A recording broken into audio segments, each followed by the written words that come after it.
हाय, good morning दोस्त। मैं हूं Jasmine Patel. Welcome back to the show morning motivation. एक बार एक आदमी चलते हुए कहीं जा रहा था। उसने देखा कि मंदिर का कंस्ट्रक्शन का काम चल रहा है। वहां एक मूर्तिकार मूर्तियां बना रहा था। वो अपने काम में पूरी तरीके से खोया हुआ था। ये भाई साहब वहां खड़े खड़े उसे देख रहे थे, लेकिन उस मूर्तिकार ने ऊपर देखा ही नहीं। वो पूरी तरीके से अपने काम में डूबा हुआ था। तभी उस भाई की नज़र पड़ी साइड में रखी हुई एक मूर्ति पर, और उन्होंने नोटिस किया कि मूर्तिकार फिर से वही मूर्ति बना रहा है। उनसे रहा नहीं गया तो उन्होंने मूर्तिकार से पूछ ही लिया कि भाई, आप मंदिर में एक जैसी दो मूर्ति लगाने वाले हो क्या? मूर्तिकार ने काम करते करते जवाब दिया कि नहीं, कोई मूर्ति एक जैसी नहीं होगी यहाँ पर। तो भाई साहब ने कहा कि लेकिन ये जो आपके पास में मूर्ति पड़ी है वो तो आप फिर से बना रहे हो, ऐसा क्यों? मूर्तिकार ने कहा कि उस मूर्ति को बनाने में लास्ट स्टेज में एक छोटी सी गलती हो गई थी मुझसे, इसीलिए मैं उसको फिर से बना रहा हूँ। तो भाई ने पूरी मूर्ति को ध्यान से देखा।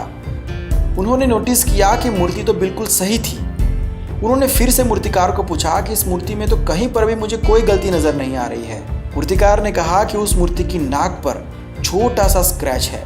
उस भाई ने फिर से देखा और कहा कि अरे हाँ, बहुत ही छोटा सा स्क्रैच है, मुझे पहले दिखा नहीं था, लेकिन अब आपने कहा तो अब दिख रहा है। वैसे ये मूर्ति कहाँ लगानी है आपको? मूर्तिकार ने कहा कि 20 फीट के पिलर के ऊपर। तो उस भाई ने हंसते हुए कहा कि फिर तो आप टाइम वेस्ट कर रहे हो भाई, इस मूर्ति को फिर से बनाकर। मुझे इतना नज़दीक से वो स्क्रैच नहीं दिखा, तो 20 फीट ऊपर किसको दिखने वाली थी ये गलती? तब मूर्तिकार ने उनके सामने देखा और कहा, मुझे दिखने वाली थी वो गलती। उस भाई के पास कहने को कुछ नहीं बचा था।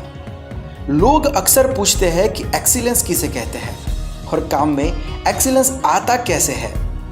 आसान भाषा में कहूँ तो एक्सीलेंस मतलब एक्सट्रीम लेवल की मास्टरी। और एक्सीलेंस तब आता है जब आप अपने काम को किसी और के सेटिस्फैक्शन के लिए नहीं, अपने सेटिस्फैक्शन के लिए करो। किसी और की तारीफ सुनने के लिए नहीं, अपने दिल की खुशी के लिए करो। कोई और नोटिस करे या ना करे, लेकिन आप अपने काम को हर एंगल से नोटिस करो। कोई और गलती निकाले या ना निकाले, लेकिन आप खुद से अपने काम में 1000 गलतियां निकालो। आपके काम को लेके कोई और सवाल पूछे या ना पूछे, लेकिन आप खुद से 1000 सवाल पूछो। जब आप अपने काम को लेके खुद से सच बोलो, जब आप अपने काम को अपनी पूजा मानो, जब आप अपने काम को योग मानो, तब आता है उस काम में एक्सीलेंस। और जब आप इस लेवल को पार करते हो, फिर आती है बड़ी सक्सेस। इसीलिए कहते हैं एक्सीलेंस का पीछा करो, सक्सेस झक मार के आपके पीछे आएगी। ओके देन, आज की बात यही तक रखते हैं। मिलता हूँ नेक्स्ट एपिसोड में। Have a fantastic day. Bye, take care and always keep smiling.